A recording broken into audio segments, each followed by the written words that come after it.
Welcome back to another episode focusing in on the lives of the donor conceived. I'm reporter Samana Sheikh, and I spoke with David Berry, the CEO and co-founder of an advertising agency in Florida.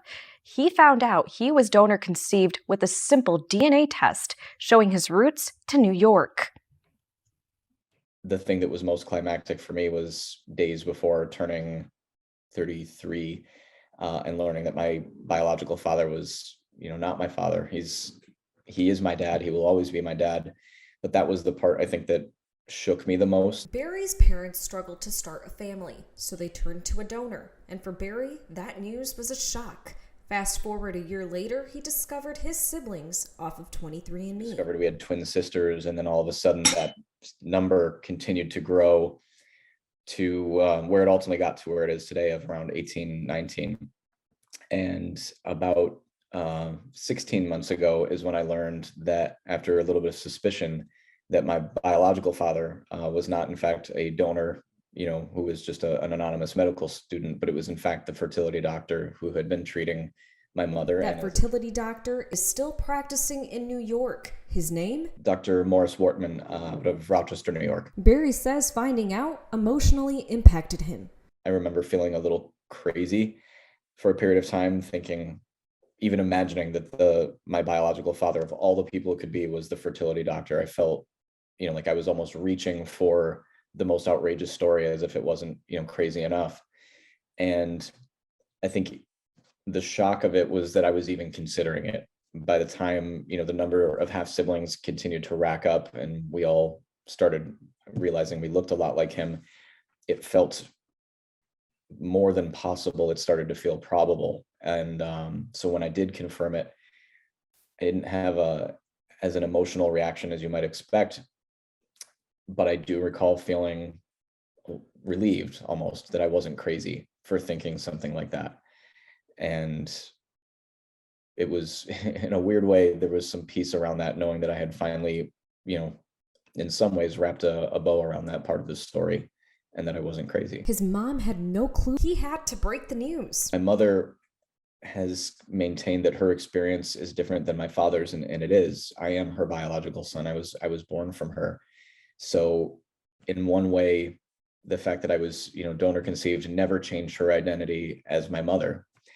But then the discovery that the man that she'd entrusted her body and her family to start her family was, I'm sure, I don't know the extent of what her reactions are. I'm sure she's still probably withholding some of the extent of how she feels, maybe out of ongoing, motherly protection for me.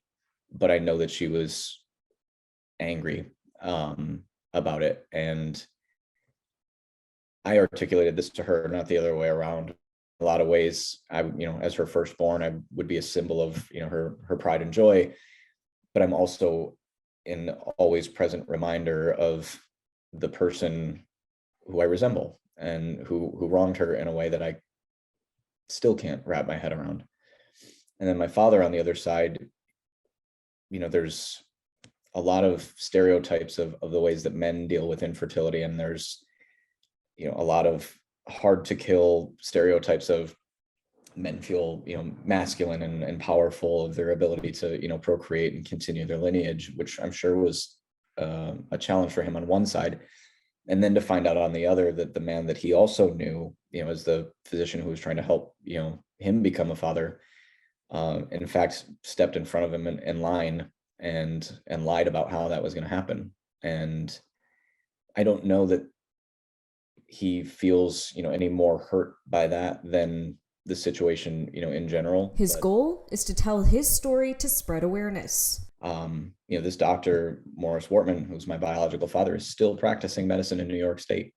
And thousands of women have seen him and continue to see him. And I'm sure that their own experiences with him have been called into question as a result of what they now know to be true about him. And I think when you start to look at it through that lens, you realize this story is not just a wild, headline grabber. There's real people underneath, and it's probably a lot more than the average person thinks about. Most of them, never even lose their medical license. I think 2, maybe 3 in the United States have ever even been prosecuted. And it's not for fertility fraud. It's for, like how they would end up getting Al Capone on tax evasion, right? There's other, things around it, breach of contract and stuff like that, that they ultimately get caught on. But fertility fraud is not illegal in most states, and certainly not at the federal level. And that was as shocking to me to find out as I'm sure it is for most people when they. Samana, Sheikh, TV reporting.